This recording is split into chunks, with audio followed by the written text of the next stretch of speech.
One of my fans communicated with me today via DM and wanted to show me this stat. And it showed me the current top 5 passing leaders in terms of yardage right now in the NFL.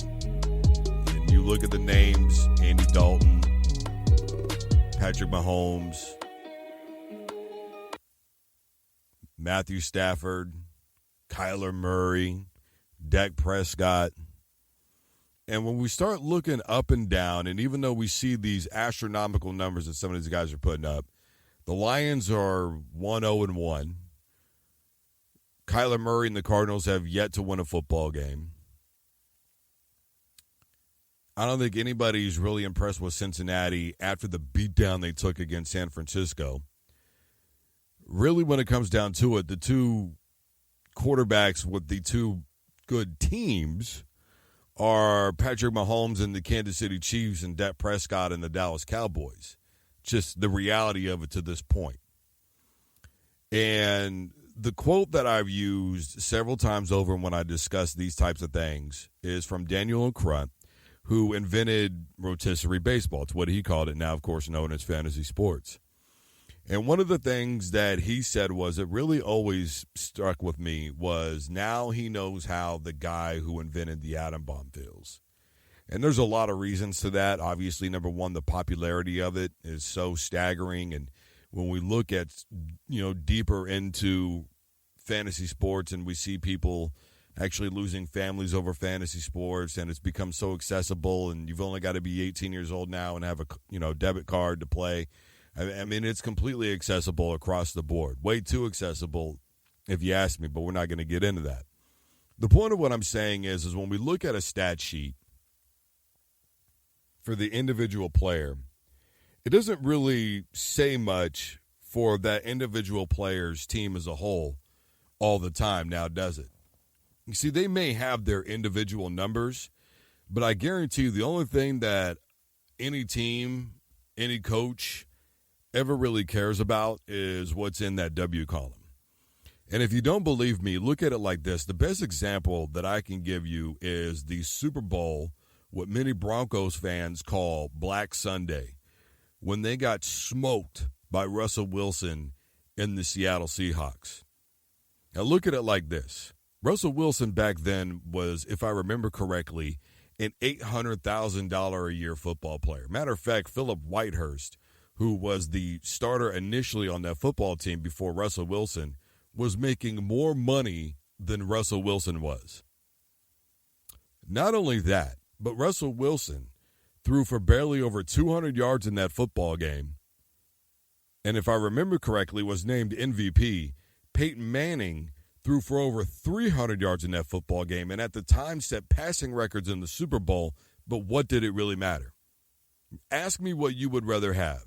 Your quarterback set passing records in the biggest game of the year, or your quarterback played really well, and anytime he got pressured by the defense, which he was very frequently in that football game, pressured by the defense, he was able to get away, create enough to make things happen. Your defense really set the tone for that football game. And mind you, a big majority of Manning's yards came on one drive that was plus 90 yards, if I remember correctly, in that football game.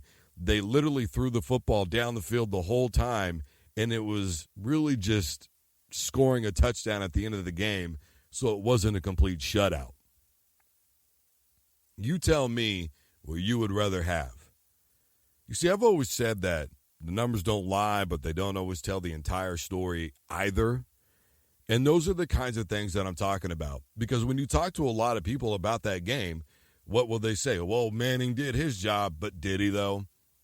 Or did that defense really handle business? And at the end of the first half, when Denver was finally starting to move the football a little bit and got past the 50-yard line, Manning got pressured and picked off.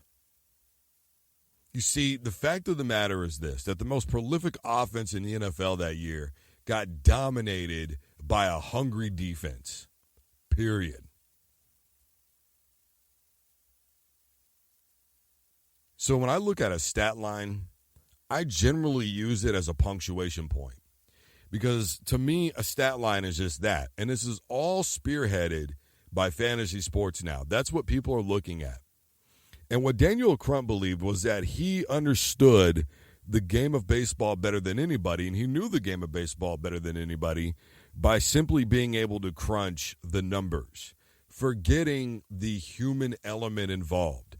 And especially in today's sports, when free agency is all over the place, trade demands are happening in the middle of the season, you've got everybody going here and going there and not understanding that Jalen Ramsey can go somewhere, but will he fit in schematically?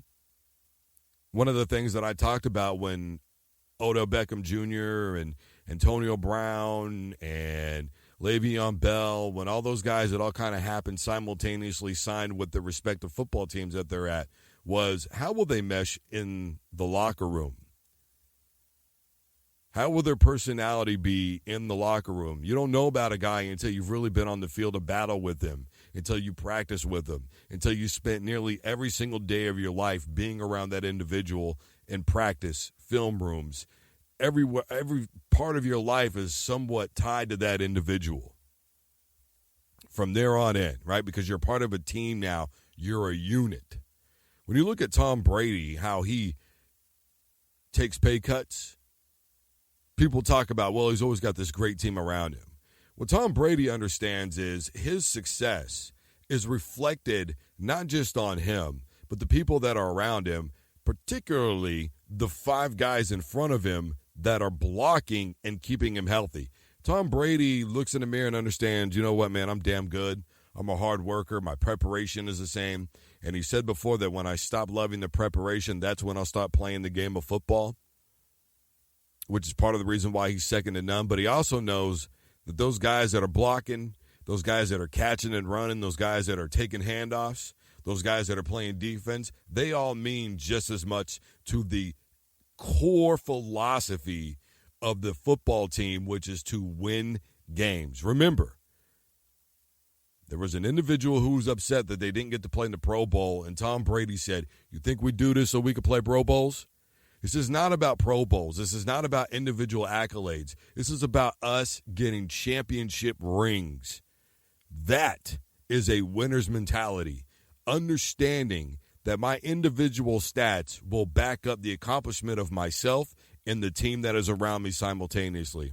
There are plenty of people who have gone in that Hall of Fame and said that this is the ultimate team award. There are people who have won MVPs who have said this is the ultimate team award. Blockers block, receivers catch, running backs run. I get an opportunity to showcase myself every now and again. Yeah, sure, guy can put the ball deep on the field, but it takes a wide receiver to get there, and we lose that so much. And look, I've said before that a great quarterback can make or break a football team. But let's take a look at Lamar Jackson, right? Last year, people called him a running back and this and that and the third. Well, he's doing okay, isn't he? And he's not even in top 5 in passing right now. Look, Eli Manning got benched after throwing for 556 yards in his first 2 games. But again, how much of it was garbage yardage, especially that first game where he threw for over 300 against Dallas?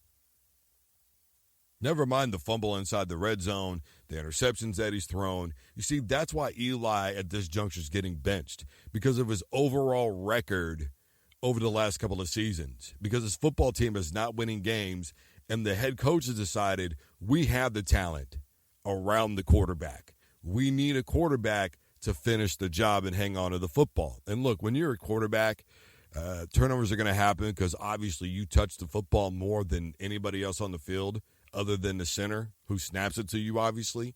You guys handle the football more than anybody else. It's bound to happen. But ball security is a huge issue. Again, we are talking about final stats, final numbers, whether or not they matter or not. There are other stats that matter to teams. And ultimately, Peyton Manning's 556 yards doesn't matter to that football team because they're not winning football games.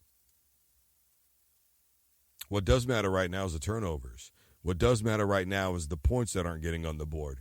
What does matter is the points that are getting left on the field. What does matter is the 0 in the win column through their first 2 games. Those things all matter. ultimately, that's the bottom line, is the win and loss column. I am Drew Duncan, host of the Full Court Press. Facebook, Twitter, and Instagram is all at Drew Duncan 83. You can also find us on YouTube. Simply look for Drew Duncan. The Full Court Press is on Facebook, Twitter, and Instagram as well. And don't forget, you can find us wherever you listen to podcasts. Simply tell your device to play the Full Court Press by Drew Duncan. And as always, don't you dare touch that dial.